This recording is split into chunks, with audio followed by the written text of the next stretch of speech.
Hello! In this video, I'm going to walk you through how to import a rubric so that you can score your community engaged learning reflection activities. The first thing that you'll need to do is locate the zip drive for the rubric. Typically this will have been sent to you via email or another method. I have some rubrics saved here in my OneDrive, so this may or may not be the location where you're going to go to locate the zip drive or the zip file. And keep in mind that I have not unzipped these files. So what I'm going to do is I'm going to download this zip file to my computer, and without unzipping it, I'm now going to jump into a class in D2L. So this is going to be the class that's hosting my CEL activities. From the Edit Course menu, I'm going to select Import, Export, Copy Components. And from the menu on the next screen, I'll select Import Components before clicking Start. When the dialog box displays, you'll notice that you have a dotted box here, and you can manually locate the zip file on your own, but since I have it down here in my recent downloads, I'm actually just going to click and drag it into the dotted box. Once it preloads, you'll see the zip file name in blue, and then from here you can click Import All Components. D2L is going to unpack and import the files within this compressed zip file, and once complete, it'll show you some green check marks. From here, you can view content.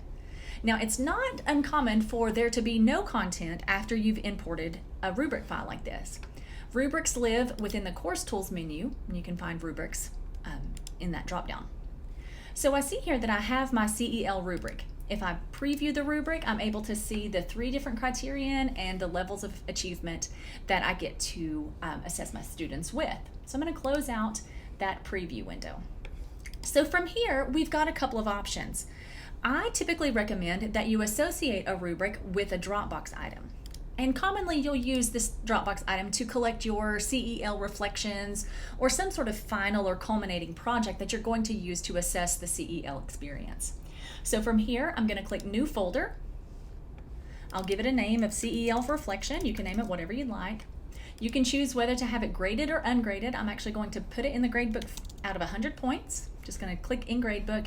You can add a due date. You can add instructions for the assignment that you're getting ready to facilitate, whatever you need to do here. On the right-hand side, however, I need you to expand this evaluation and feedback section. And from the Add Rubric drop-down menu, select Add Existing. And here you'll see that CEL rubric displayed. Select it, and then click Add Selected. So it's going to associate this CEL rubric with this CEL Reflection Dropbox folder. I'm going to save and close.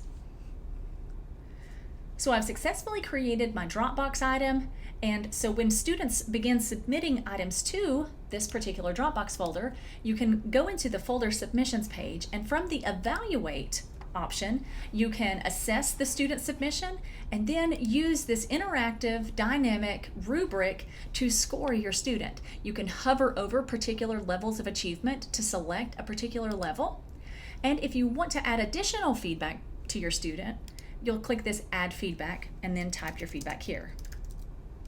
You'll want to select a level of achievement for each criterion in the rubric, and then once complete, you'll want to assess or to deliver an overall score. So I'm going to say that overall the student scored within the transforming section. Okay, so D2L is going to automatically calculate that score for me, and then I can add some overall feedback if I would like. I'm going to click Publish, and that's going to notify the student that grades and feedback are available for them to review. But that's all that it takes for you to import in your rubric and attach it to a Dropbox item. Note that a rubric can be attached to a Dropbox folder, a discussion topic, or a gradebook item. And typically I recommend associating the rubric with the Dropbox folder just for the ease of grading workflow.